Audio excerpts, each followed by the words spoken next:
Hello, everyone. Welcome to Hunting for Silver Linings. Today is Tuesday, June 1st, and I'm joining from the Great Lakes region here, Chapter Director of Grand Rapids, Michigan, Corey Hart. I have my colleague here, Yorgo Katsanos. He's down in Toledo, Ohio, and we're joined with Captain Stephen Hoffman today. Real pleasure to have someone with such large influence and reach globally for innovation, investment, and entertainment too.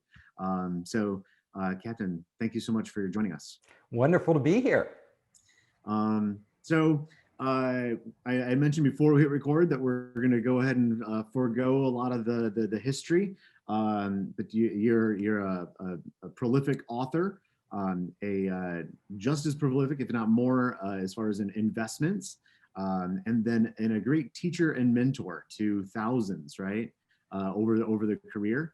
And so we're really excited to get your feel and take on where things have been this last year and a half, and kind of like where we're headed as we look around the corner. How are things in like right now? Like what's the attitude with Founder Space? As we're looking at the globe is kind of healing itself from being split in two this year and a half. So we are very optimistic. Founder Space is a global organization like Startup Grind. We operate all over the world. We have 50 partners in 22 countries. And so our mission is really to connect and educate entrepreneurs. And right now, with the vaccine out there, with people starting to go back to normal life, although not completely, things are looking up. We had to actually shut down our physical location in Silicon Valley during the pandemic because that was, we just couldn't keep it open. It was not possible. However, interestingly enough, we have incubators in China, which remained operational most of this past year. So we have incubators in Hangzhou, Shenzhen, Xi'an, Wuhan, Nanjing, cities like that. And those, they were shut down during the pandemic. But as soon as China got it under control, everything opened back up. So those have been fully operational, although I haven't been able to engage with them except remotely because I've been here in the United States. Yeah, I'm pretty thrilled to have the opportunity to hop on a plane. Every time I get some news that borders opening, I just get like chills and all that kind of stuff. So Yorgo and I on this tour of the globe this last year and a half, talking to different ecosystem builders, chapter directors, investors.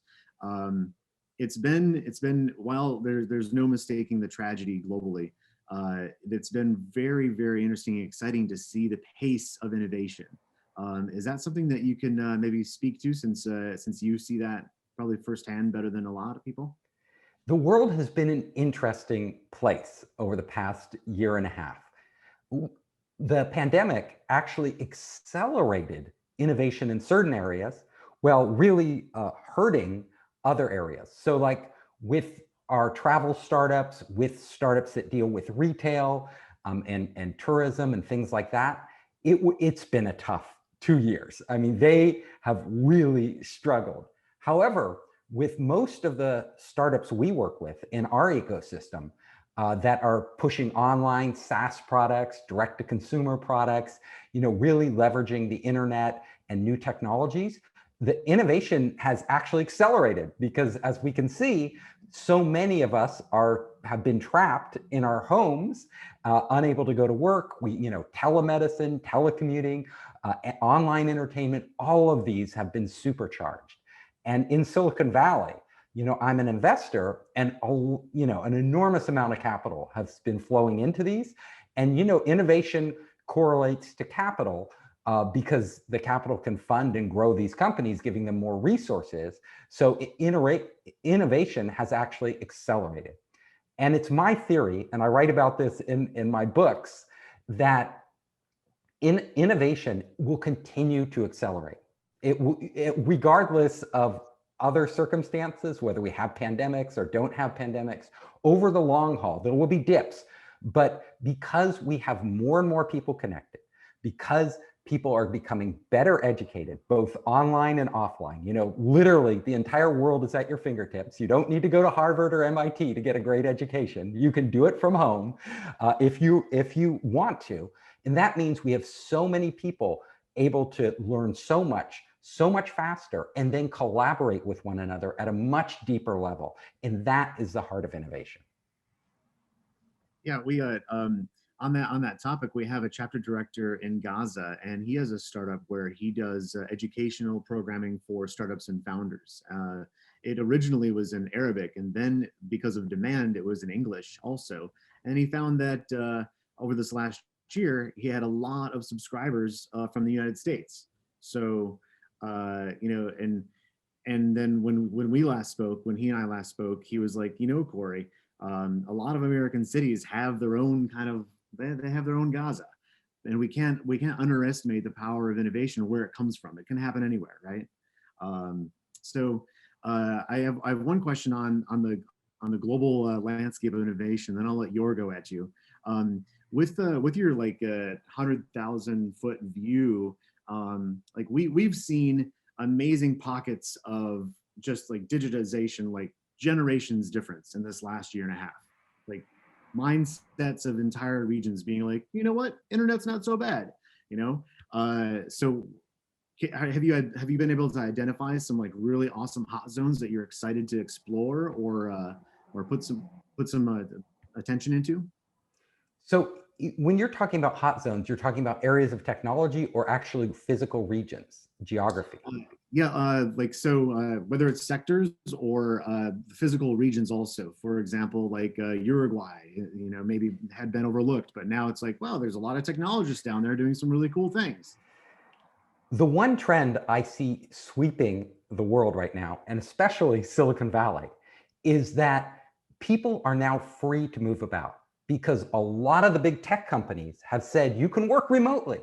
So that means that these technologists, which used to have to cluster in these innovation hubs like Silicon Valley, you know, Austin, Texas, New York, or overseas, you know, London, Beijing, Hong Kong, you name it, these innovation hubs, they're now free. And a growing number of them, these knowledge workers, are actually going to places like Uruguay, you know, South Africa, wherever they want to go, and actually working effectively from those locations. So in that sense, that's a great thing for the world, because there's no reason that capital and relationships and talent should all be clustered in basically a few of these innovation hubs that are able to attract this. The dispersion is really good. And the fact, investors used to require in Silicon Valley you to pitch in person. So, you know, you would have to come to Silicon Valley if you wanted to get money from Sand Hill Road or these, you know, these VCs that are all entrenched there. However, today they are much more open to Zoom pitches, you know, from anywhere, as long as you have a Delaware corporation. And also, being online right now, setting up a Delaware corporation has been easier than ever. So I was just having a Zoom call with an investor in Africa, and he's invested all across Africa. He has a new fund that he's set up, and he's done quite well with his fund, and now he's growing it. And he says, you know, our entrepreneurs, they all just register in Delaware. That way our fund can invest with them, taking US capital and capital from all around the world and putting it into these African startups. So Africa, you know, has been lagging behind. You know, Southeast Asia is already booming. So you look at places like Indonesia, you know, you look at Singapore, these places are exploding with innovation right now, which is really amazing. And I want to get back there into those countries, but also Africa could be next. So there are a lot of possibilities there, huge population. Like he was talking about Ethiopia as a hotspot. Mm-hmm. And he was saying Ethiopia has 100 million people. Like it's something we don't think about.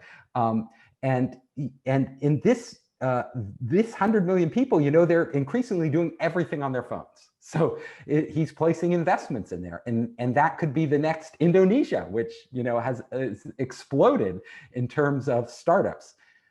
I am also very excited about different technology sectors. So right now, we've already seen this big push, this explosion in artificial intelligence, blockchain, transforming everything, software as a service.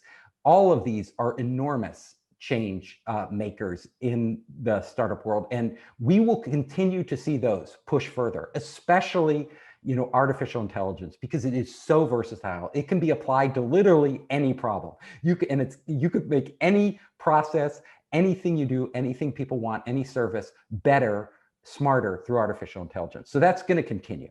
However, on these waves that are coming of innovation that are really exciting for me, one of them is brain-computer interfaces. So we've heard Elon Musk talk about this, the possibility of putting brain chips, but it goes way beyond what Elon Musk is doing. He is just one small piece of a huge area now where they're actually getting pretty good with AI and new hardware where you can do non-invasive brain-computer interfaces. That means you don't have to embed a chip in somebody's head, which I think, except for medical purposes, in severe cases, most people would be reluctant to do, and for good reason. But we're going to see a lot of push. And you can imagine a future where we don't need our phones. Like, we can literally communicate with our thoughts directly to the internet, uploading, downloading information. That will be transformative. Space technology, another area. And I'm not just talking about Elon Musk again with, SpaceX or Jeff Bezos with Blue Origin. Those, they get all the attention, but the space ecosystem is huge. So there's lots of software developers, hardware developers, other entrepreneurs making little parts of this that can become very big businesses.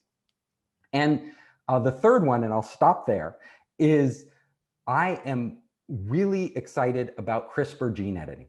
Because if you look at CRISPR today, we are at the very first baby steps of what's possible. We've just discovered, DNA, and that we can actually code life on this planet. And we have discovered through very simple technologies, CRISPR isn't that complicated, that we can actually create new organisms that never existed before, new plants, new animals, and bring them to life on this planet, as well as improve existing ones like human beings, stopping cancer, make animals more heat resistant and plants more climate resistant. So when climate change, as it happens, we can actually hopefully mitigate those circumstances. But the potential is enormous. Like just last week, we actually started selling gene-edited salmon in the United States. And these are salmon from a startup called Aqua Bounty that grow twice as fast. So they grow twice as fast as normal salmon. That's pretty amazing. You can imagine agriculture as we start gene editing all the different livestock we have and what that means for our future.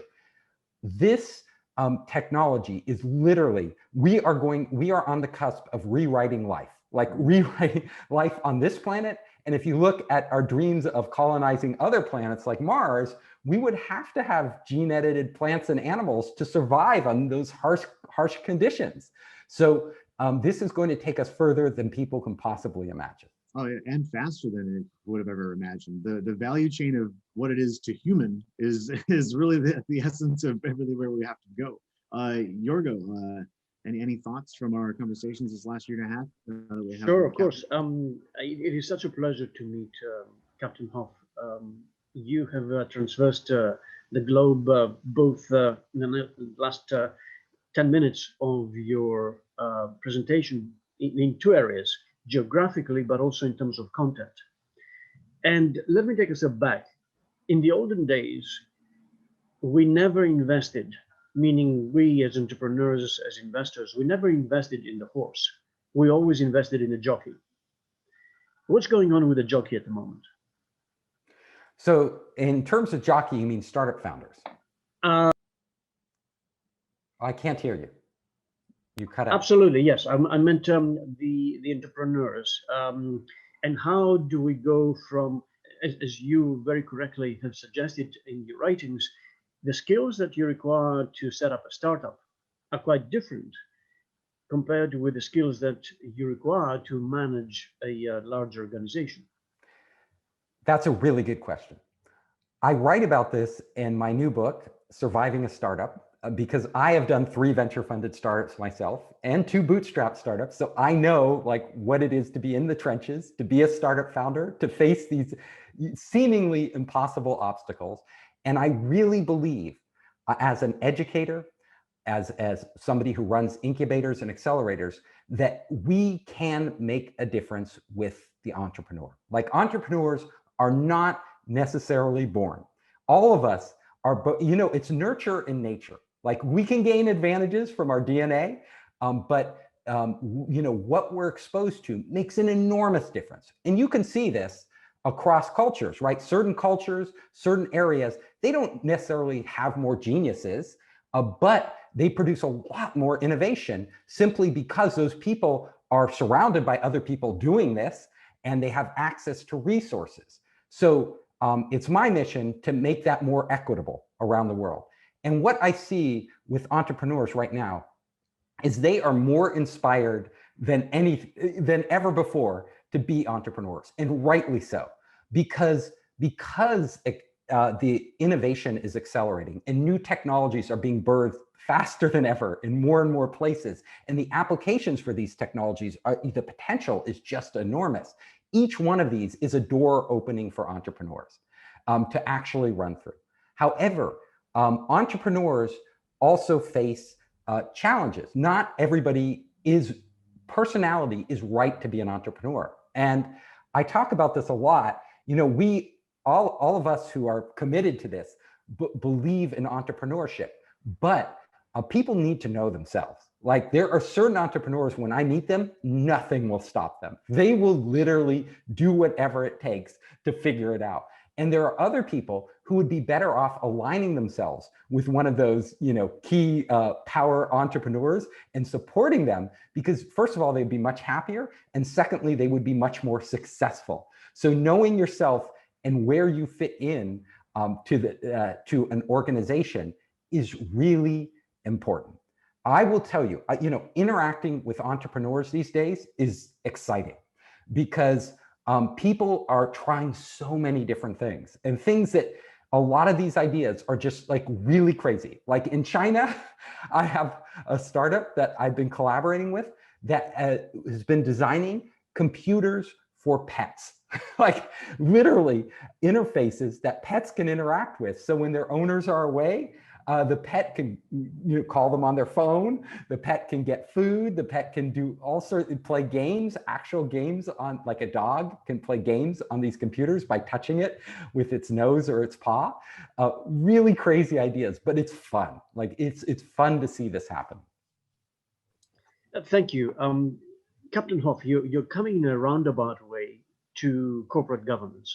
And I want to insist on this issue because you mentioned Delaware. You mentioned the fact that these days, the American capital system, as represented by incorporation practices, seems to have done better than most other jurisdictions. And by highlighting that not everyone can be an entrepreneur, but sometimes it is important to play second fiddle, you're bringing in play the essence of corporate governance. Can you elaborate a little bit about this issue of how do we introduce the concept at the high level of corporate governance, the responsibilities that entrepreneurs have to the stakeholders, and how these stakeholders are no longer narrowly defined? It's very interesting that a lot of corporations are registering in the United States, in Delaware in particular, because of the favorable laws there. Even though the entrepreneurs are from all over the world. They can be from Kenya, they can be from Indonesia, it doesn't matter. That's because America is still leading the way in providing the capital to grow these organizations. And they want to make it as easy as possible. But it's very interesting, when an entrepreneur from overseas registers in Delaware, they still have to have an entity in their home country or whatever countries they actually operate in. So it can become very difficult to manage for these entrepreneurs, and not as transparent as investors would like, because they have to not only do diligence on the Delaware corporation, they have to go back and do diligence on the corporation. That's just the parent company. And then they have to go do diligence on the corporation in the home country, and all the laws of that country apply to that business. So it's not easy. Entrepreneurs who, it's very interesting. I want to talk about something about governance, because right now, in most of these companies, the board of director controls the company. The board of director is made up typically of the chairman and CEO, of other appointed board members, of investors who have gained a seat on the board, and they determine where it goes.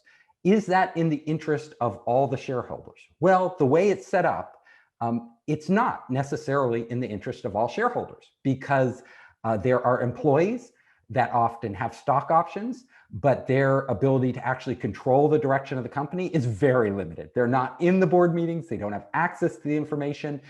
Even when a company goes public later on, the shareholders, they have shareholder meetings, but in most cases, the shareholders just greenlight whatever the board is deciding to do. And a lot of times the board is dominated by a personality, often the CEO and chairman, who's really, kind of runs the show. Is that the future of what we want for our startups that will have an oversized impact, not just on their employees and on the shareholders in terms of value, but on society in general? You can imagine if we're gene editing, if we're creating brain-computer interfaces, if we're using advanced AI to shape the future of societies, these are going to have profound impacts, both positive and negative. We've already seen, what technology can do in the world in positive and negative ways with Facebook and other things. And these are going to be exponentially more powerful. So who should control and make these key moral decisions in these companies? This is something that I grapple with. I write about it in my new book that's about to come out this summer called The Five Forces, which, and it's really, I put a lot of time researching this, and it's really important to look at other types of organizations. So we have seen with the blockchain that you can actually now have decentralized organizations, right? Organizations that work autonomously, and where all the stakeholders, the participants, can determine the direction through governance rules, through smart contracts of where that organization goes and what's permissible and not permissible. The question in the future is, can we apply this to corporate structures? Can we apply this to companies and startups at an early stage, so that it isn't necessarily the CEO or a small group of investors and board members that determine what very critical decisions these companies make in terms of our future as a human race, like with this really powerful technology, unleashing all the power of gene editing and AI, but all the people involved. And these people may be employees. They may be open sourced for development, so they can be people who are just contributors, open source contributors. They could even open it up to the general public in different ways. They can buy tokens. This is a very fascinating space that hasn't even been pioneered yet. We are just about to go down this path, and I want to see what happens. Yeah, I'm really excited that you landed on this point using the words like morality. Values. You have a chapter in your new book that's just been published on it's aligning brands with the values. And we talked about corporate governance, CSG, ESG, all that fun stuff. And you also have a chapter in there about design thinking. And there's a lot of writing about how if we just incorporate, the first part of that design thinking, call it empathy, we can build some really great organizations and really great products. What do you do with your founders to set them in the right motion, since this is obviously a huge passion of yours? With founders, I am very Socratic. I really believe that as a mentor, it's not my job to tell them what to do. It's their business. First of all, people don't like to be told what to do. They want to figure it out for themselves, especially if they're entrepreneurs. Like, they are driven to figure it out for themselves. So when I'm with a founder, often I will see that they're going down a path that isn't going to work. It's just clear that, you know, the customer isn't crazy about the product. The founder may be crazy, the team may be crazy about the product, but the customer hasn't fallen in love with it. So how do you break this news to the founder? You could just tell them, but a lot of times they have blinders on and they'll immediately push away negative feedback because they have to be positive to survive. Like, they have to believe in it. So often what I will do is lead them down a chain of questions. So I will start to ask them to actually what their customers think. Have they engaged their customers? What can they show me what their customers' reaction is? Can they come up with proof? What sort of proof is there out there that this thing is going to fly, that this thing actually has people who really, really need it? And what purpose are they going to put it to? Is that a high value purpose? Is it a medium value or low value? So asking, when I'm mentoring our entrepreneurs, I am always asking them questions, as many questions as possible. And those questions are designed to get them to analyze and think about their business. And then I will ask them to come back to me with certain deliverables, things that they need to help answer those questions more accurately. Because I don't want a surface level answer. I want a really deep answer. And that, in a way, that those answers are allowing them to, the process of going out and finding those are allowing them to educate and convince themselves and their team on what direction they need to take.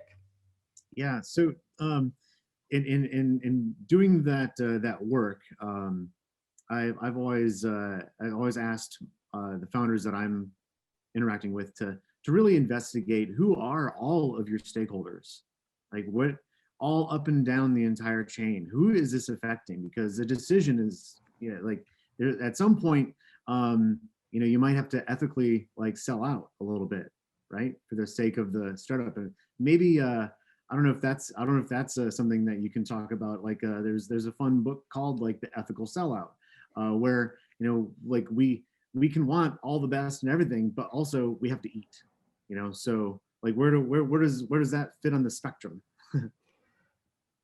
Entrepreneurs, especially when they're venture funded, are under an enormous amount of pressure to succeed.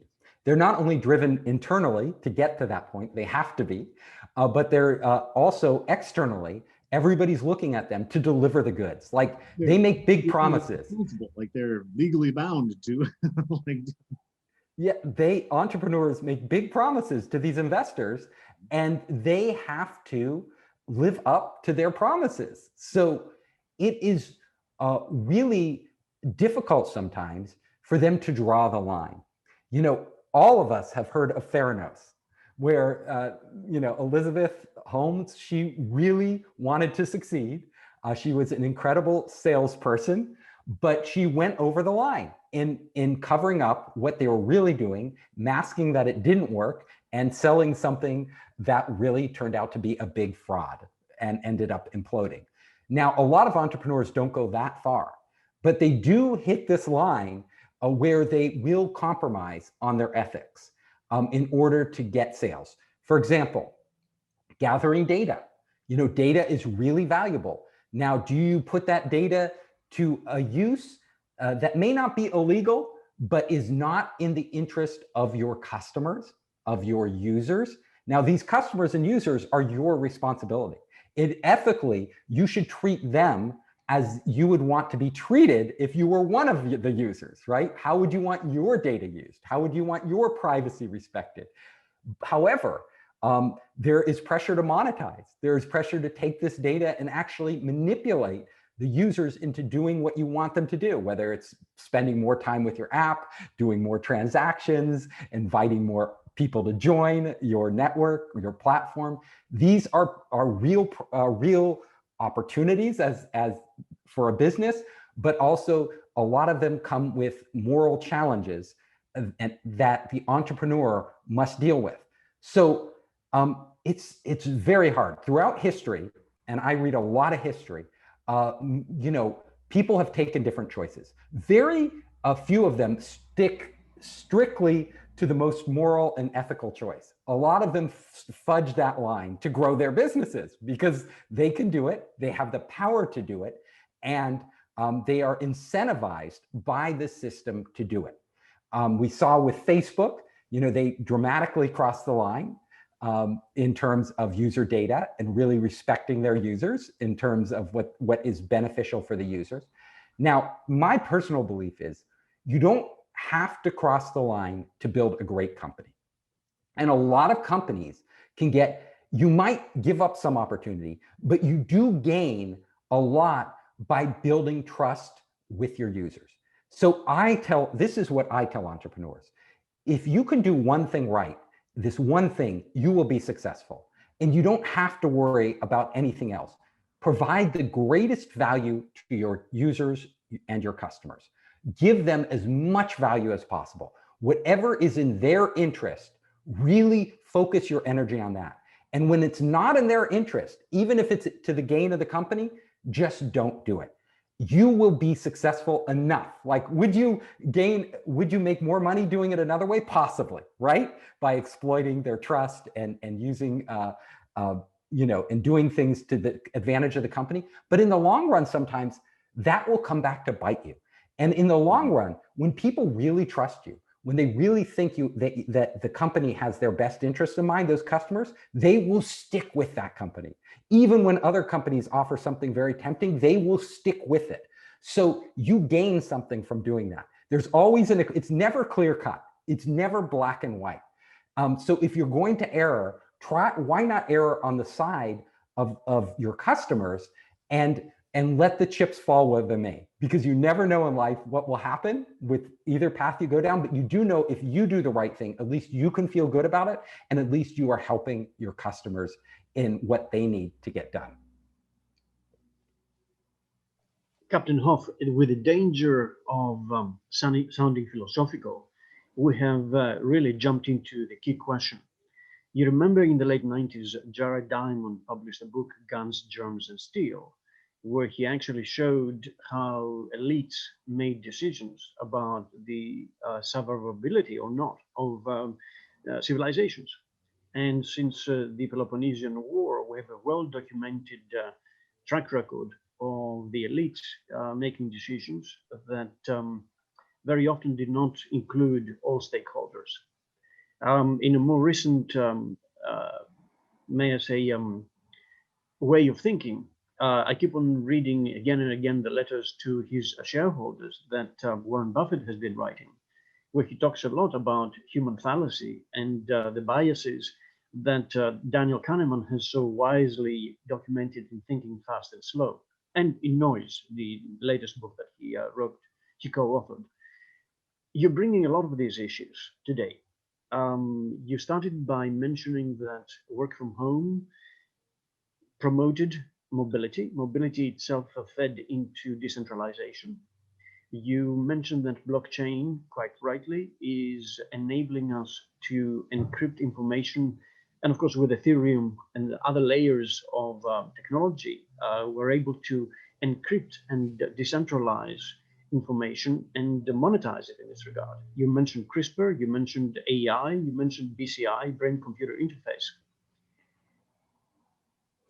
You're touching on the essence of essentially a patriarchal society, a top-down society, which is what we've been developing over the last 3,000, 4,000 years. There's those who suggest that maybe a matriarchal society, a bottom-up approach, is the right way to look at the way going forward. What do you think? The first thing I want to say is that the book Germs, Guns, and Steel, the book Guns, Germs, and Steel is really an amazing book and a look at history, which tends to play itself out over and over again. And also Daniel Kahneman in Thinking Fast and Slow really highlights, how humans make decisions, not based on data, but based on our gut instinct, which tends to be wrong. I believe that society and historically has always been human beings organizing themselves into groups. Now, human beings, from the time we were small tribes, we were very tribal, we were programmed to follow leaders. And these tended to be charismatic leaders, leaders who had power, leaders who could push us in a certain direction. Now, there were advantages and disadvantages to this.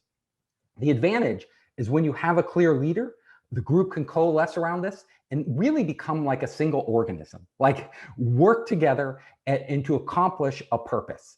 And that allowed the human species, with our oversized brains and our abilities to manipulate tools, to actually dominate all other species on the planet.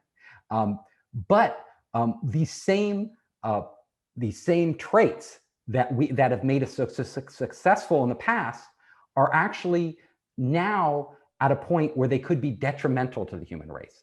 And that is because the technology, the tools we have that we have created with our hands and our brains, these tools are so sophisticated and so powerful that if we misuse them, they're not minor setbacks. It could be catastrophic. Society in general has been patriarchal and hierarchical. So people have organized these pyramids, and we see it everywhere, from China to the United States. Even, democracies, we like to believe we're a democracy. We are a democracy to a certain degree, but at the same time, the power structures there in our country and in every democracy are still pretty hierarchical. There's a certain class of people who do really well, who have a lot of influence, can control things and manipulate how the mass of people think. So democracies are very fragile. Also, in society, when we have different groups in society are not fairly represented. The power is concentrated in certain groups and they can make much more decisions. And then you have race issues and all of these issues which permeate it.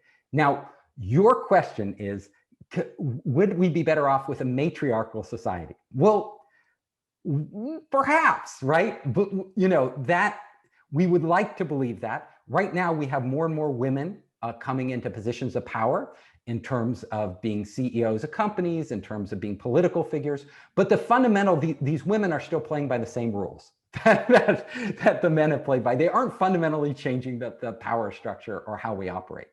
I think the biggest change we can make is dispersing the power amongst all the stakeholders more evenly, so that everybody who's a part of the system actually has a greater say, whether they are a man, a woman, no matter what their religious background, no matter what their ethnicity, they can start to have a more equal say in how we use technology, how we structure society. How do we get to this point? Some of the way we may get there is through technology itself. It is possible through the blockchain and other decentralized platforms.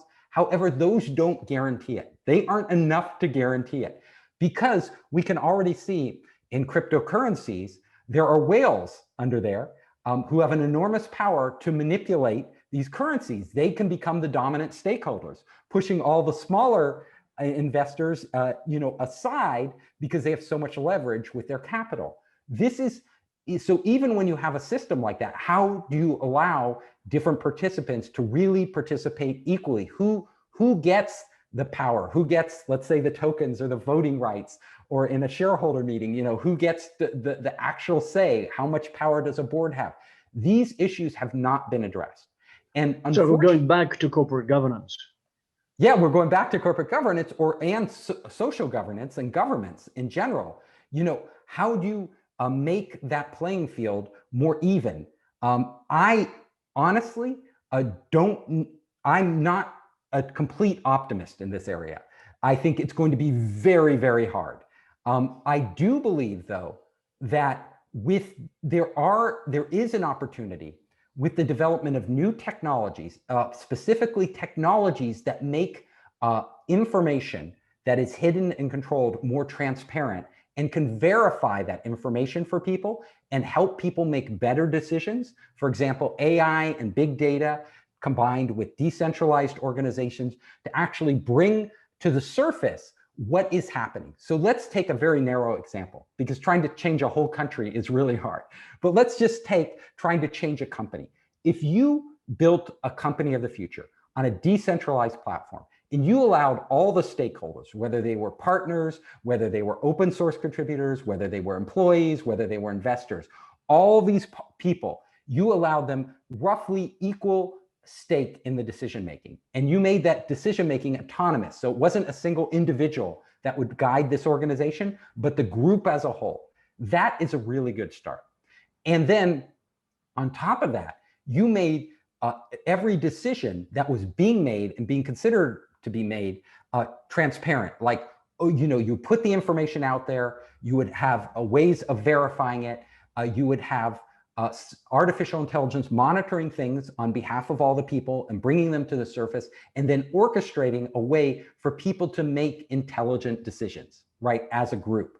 If you are doing that, at a certain point, there is that potential to create an organization that is more egalitarian, that is more truly democratic, and that ultimately would make better decisions on behalf of all the people, not just a subset of the people, like the economic shareholders, but the social shareholders and other people could all benefit from this.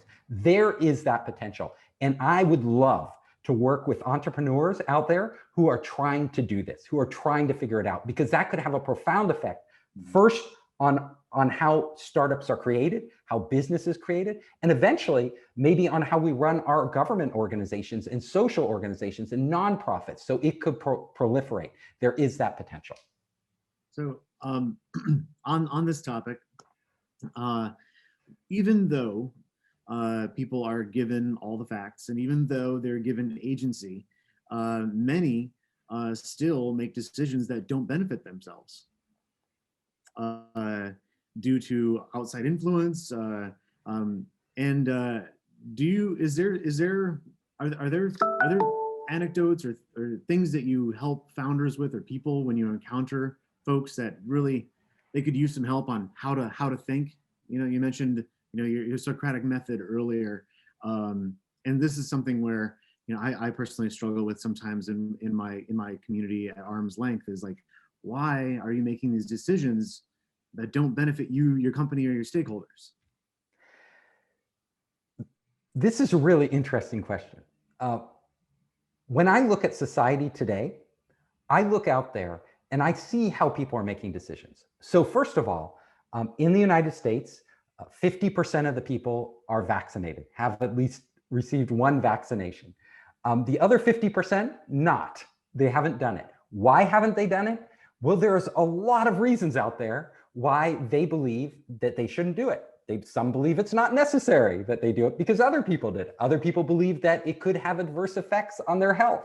Other people believe in crazy conspiracy theories, that Bill Gates is going to inject nanoparticles into their body and control their mind. So there are all these theories out there. How do you combat that? Like, how do you get people to make a rational choice? Because some people just don't do what's in their best interest. Governments now in New York and other cities are offering lotteries where you actually get a lotto ticket so you can win $1 million. Like really funny. The kid who won the $1 million in Ohio didn't believe in taking the vaccine. Exactly. So you could the point, right?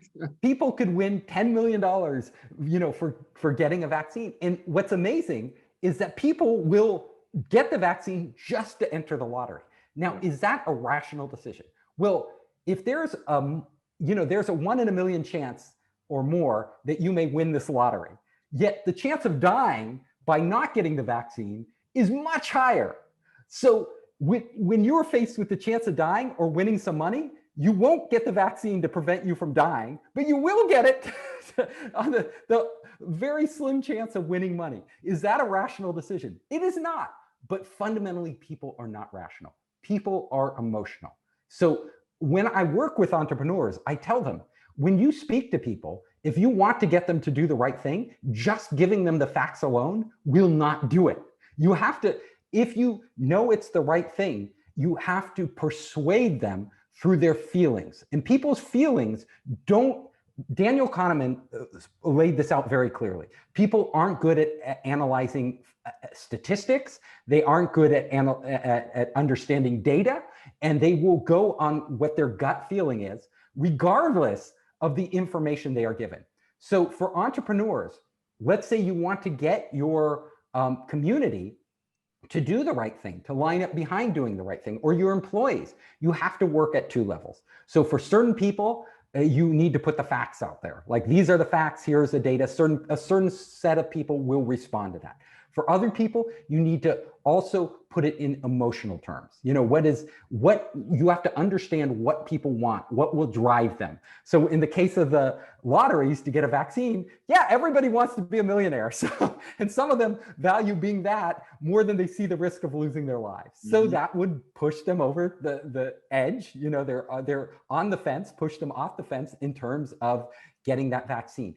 In these communities, and especially the new potential for building new types of decentralized communities with greater input from all the people, you want to get them to make the right choice. You need to understand their psychology. So I think we're going to see huge innovation, and I really want entrepreneurs to focus on this, on not just the technical means of actually creating these communities where people can participate, but also on the understanding the psychology of human nature, and how we can, a couple things. One, how can we get how can we surface the truth, the true facts?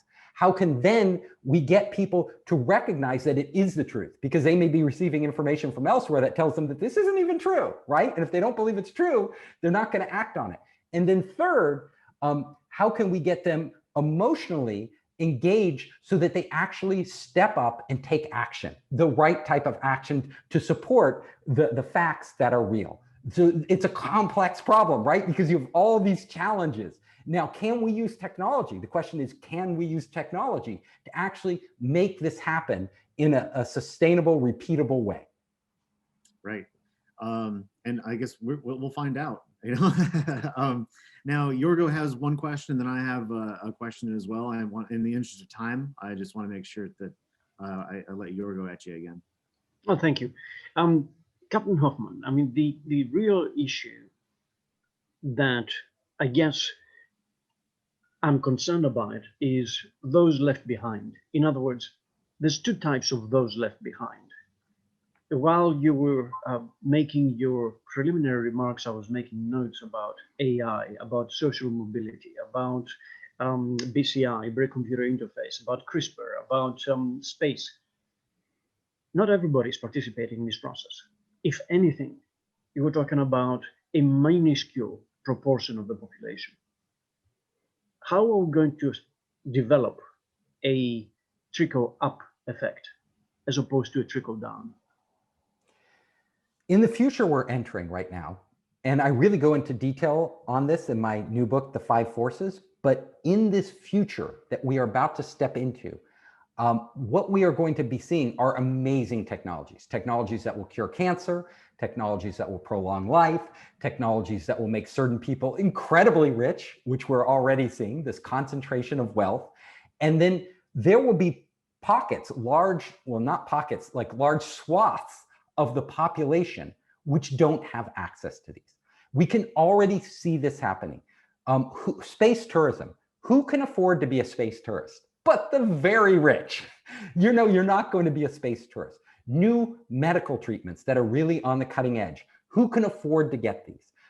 The rich will get them first. And if they get them first, will that perpetuate their status, leaving other people further and further behind? This is the world we're entering. We have seen this in the past. This isn't something new. We saw this in industrialization, where Western countries used their wealth from industry and their knowledge and technology to exploit, you know, Africa and Asia, all over the world. They made them, they basically made them subservient. They colonized them. We're going to see potentially, if we're not careful, you know, techno colonization, right? These superhumans, these uber humans who have enhanced DNA, who have extended their life, who may have brain computer interfaces that give them superhuman powers, are able to do so much more than the average person, and have so many more connections and so much more wealth and power that the average person we may be creating a whole new subclass of technology deprived people, but that doesn't have to be the way it is.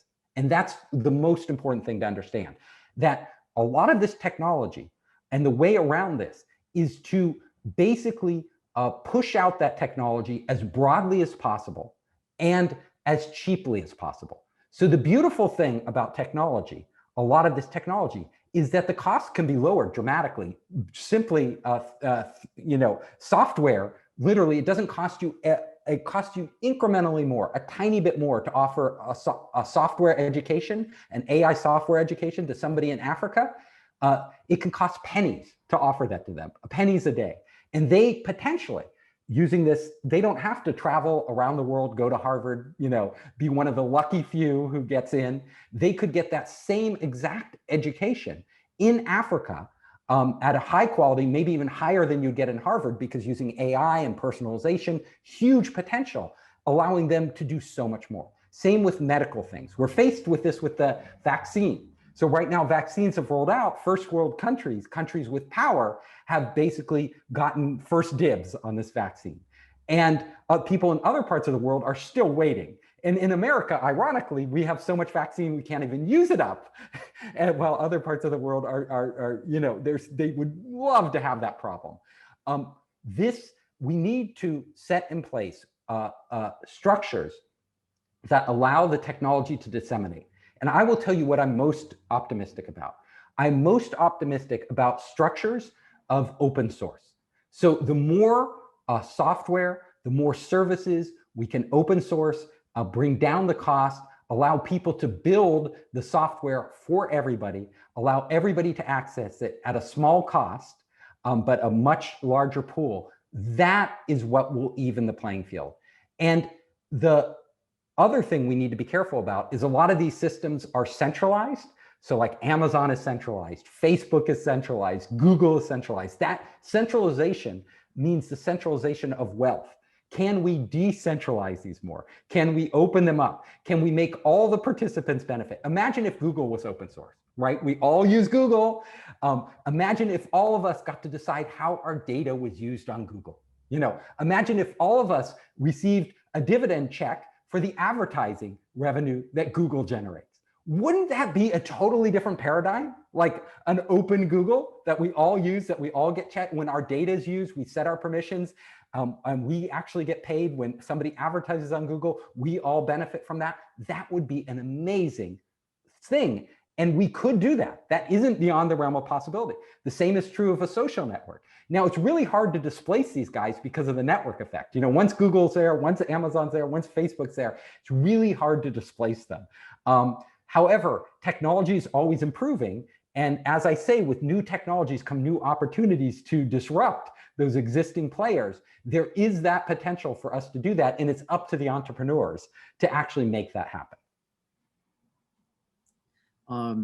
We're at time. I have one question that I ask all of our guests, and this can be as quick as you like. And then I think Yorgo wants to talk with you after we hit stop for a minute or two.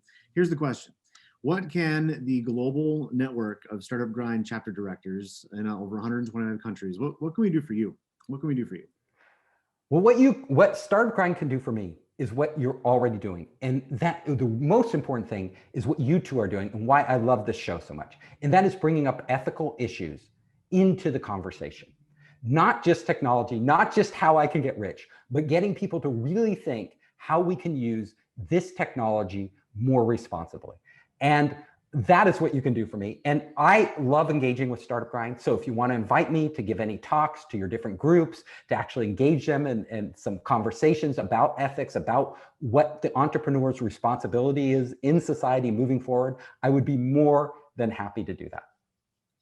Well, thank you so much. I really appreciate that being our final thought. So grateful for the generosity of your time and look forward to seeing you around, and also your upcoming book. Thank you very much. You're welcome. And if people want to reach out to me, you can simply go to foundersspace.com and contact me. And my books are there: Surviving a Startup, Make Elephants Fly, and The 5 Forces. I look forward to collaborating with you and with your entrepreneurs moving forward.